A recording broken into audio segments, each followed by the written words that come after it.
yëkkati ci Bassirou Diomaye Faye. ñu gërëm Bécaye borom Guédiawaye info. waaw Bécaye ñu ngi koy nuyu bu baax de passage. di ko ñaanal jàmm. sooy bu alaaji Lat Diop dafa wax joo xam ni wax ju xeebu la. moo lay wan ne la li tax ñii ndekete ñu leen di dénk ñuy échec. bu ñu leen dénkee dara ne leen yaay ministre sàngam au lieu ñu jéem loolu dox mais dañuy jéem a nuru ministre ñoom ci seen bopp la ñuy investir. maanaam du ñu investir. ci liñ leen jox ci liñ leen jox. maanaam ci seen jëmmi bopp la ñuy investiraat war naa sol costume bu kii war naa kii ku ma gis war naa yor oto boo xam ni war naa am lii war naa ba ku ma gis xam ni kii war naa maanaam ci seen jëmmi bopp ci la ñuy ne. yaa ngi dégg nekk gi ñuy nekk ci seen jëmmi bopp moo tax du ñu tal liñ leen jox. Joe Biden mi mu wax ne bu taxawee parce que moom boo jëloon Joe Biden tey. parce que dafa am loo xam ne maam Cheikh Ibrahima Fall daf ñu ko jàngal. mu nekk lu am solo. waaw mooy ba muy yalwaan ñëw ca kër ga. ba mu ñëwee ca kër ga sori sagar. waaw ñu doye dal ko. mu ñëw ëllëg sol lu rafet ñu tatagal ko. mu xam ni du jëmmi nit ki. maanaam yére yi la. dégg naa maanaam ñoom loolu la ñuy wax maanaam xoolul Joe Biden en tant que kii de dégg nga ko président yi mu lim. Joe Biden Poutine. waaw xoolul leen en tant que nit. mais li nekk ci seen ginnaaw la teg. sañse beeg yooyu. non pas sañse bi réew ma. puissance su dëkk ba la teg. man la. mais tegut nit ki rek. tey jii boo jëloon Poutine fii mu génn marché syndicat bu ko rombee. bu duggee këram mu ne ko dégage. waaw te Poutine lay doon. Joe Biden bu romboon Joe Biden mu génn fële feneen foo xamante ne fi kii yaa ngi dégg ci fu kii fekkoon ko mu nekk ca kii ya di loolu bu boobaa danaa ko dégage faalewut Joe Biden moom. maanaam li nekk ci ginnaawam. loolu la teg ci kanam. loolu moo tax ne ñii xam-xam zéro amuñu ko laa la billaay ba noppi muy osé di wax léegi mu lim ne am na ñoo xam ne bu doon ñoom la lim na Khalifa Sall moom moo tudd Khalifa Sall moo tax ma tudd ko. tudd na Khalifa Sall nee na comme ku mel ni Khalifa Sall xam nga Khalifa Sall buñ koy xayma sénégalais yi biñ koy xayma xam nga ci lu ñuy xayma Khalifa Sall ci diirab mu nekk ci réew meeg léegi lan la liggéey lan la def parce que dafa occupé ay poste sénégalais foofu lañ koy dattee nan lañ ko kiyee politiquement. Jomaay bi ñu ko Ousmane Sonko di tànnal bi Ousmane Sonko di tànn Jomaay waxuñu ne Jomaay mooy sañse lii wala mooy def lii wala mooy def laa maanaam mais daf ñoo wax ay critères ci Jomaay. maanaam jikko ji. mooy li nga xam ne booy sangu doo ko summi. mooy li nekk ci yow. nan la demee ni mu doon liggéey.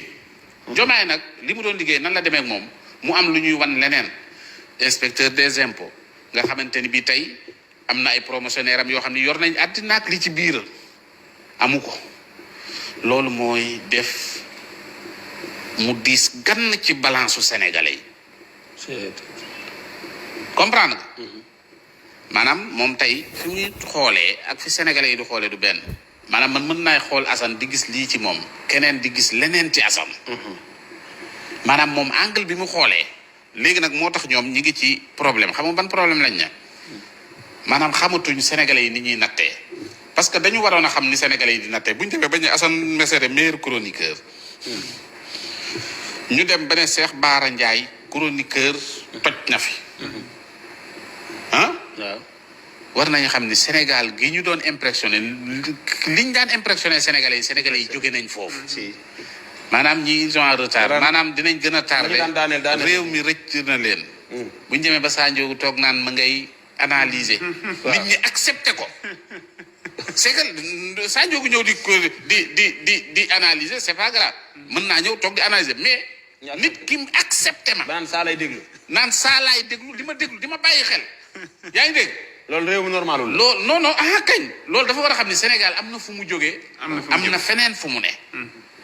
ok maanaam nag ni ñu ko nangulee. ku mel ni Sadio di def la ku mel ni Cheikh Bara dem ku mel ni Seguye ci lañ mën a nangulee nag koo xam ne inspecteur des impôts la. jaar fi mu war a jaar liggéey bu sell ca la nga xamante ne bi moom lañ ñu présenté Sonko mi nga xam ne bi moo ko joxoon nit ñi topp ko la ko nit ñi toppee mu ne leen li ne ci kii moo gën a rëy sax li ne ci man. waaw wax na loolu maanaam muy témoignage bu am solo ma gëm ni Diomaye bu ñëwoon day wax ne li ne ci Sonko nekkul ci man. da koy delloo.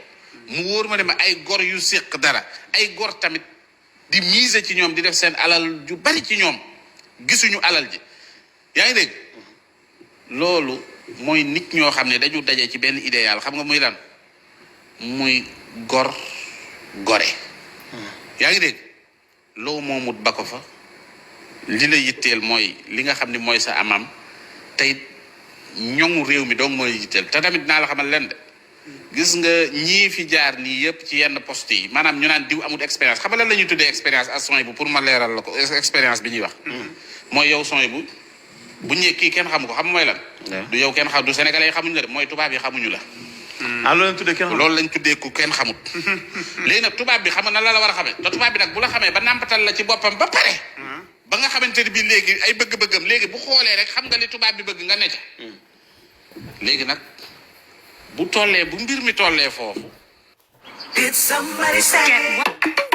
léegi nag bu mbir mi tollee foofu ñu ne kii ku am expérience la yaa ngi dégg tubaab bi daal di nekk ku am expérience expérience am xam nga mooy lanam mooy sa ressources yi fexeel ñu séddale ko noo xam ni France ciy gañe yaa ngi dégg wala defal fexeel ñu séddale ko noo xamante ne bii doomi France yi ñoo ciy am lii wala doomi Amérique yi ñoo ciy am lii waaye yow moom sa réew moom maanaam buñ ci am daanaka lenn comprendre nga loolu mooy li nga xamante ne bi ñoom moom la ñuy tuddee après expérience diw toog naag diw mais lan la liggéeyal maanaam moom à part ministre des sports bi mu fi yoroon moom lan la LONASE ci carte ga la nekkoon moo yoroon kiiw carte ga booy yi war na ko moo directeur carte directeur carte ga ñu ko yoroon ok kon jamono yi naan dañuy jàpp Sonko bu ñu ko jàpp moom la ñu waxoon ab vidéo moo doon saaga daal waaw jàpp moom la kooku ndax kooku war nañ ko dégg ñoom mii la waaw moom la woon waaw saaga woon na saaga wu ñaaw donc waaw xam nga loolu mooy problème quoi donc en tout cas ndax xam ni nañ jéem a wutaat yeneen argument tey daanaka interview bi daf cee wane ni nërmeelu nañ ba pare rek waaw parce que moom reconnaître na li ko Bécaye laaj nangu naa défaite bi parce que di ko Bécaye laajee leer na nangu naa ni bon dañ leen di gagné macha allah parce que xam nañ ni pare wuñ ko parce que ku génn ci biti tamit di nga xam yëf yi ni mu demee